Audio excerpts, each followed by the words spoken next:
ولو أننا نزلنا إليهم الملائكة وكلمهم الموتى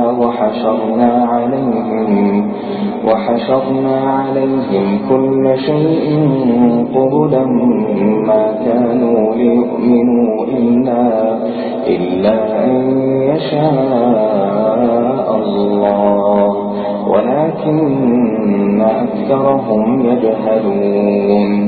وكذلك جعلنا لكل نبي عدوا شياطين الإنس والجن يوحي بعضهم إلى بعض زخرف القول غرورا ولو شاء ربك ما فعلوه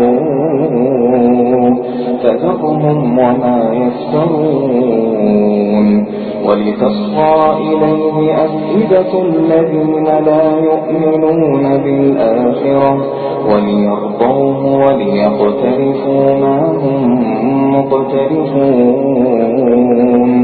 أفغير الله أبتغي حكما وهو الذي أنزل إليكم الكتاب مفصلا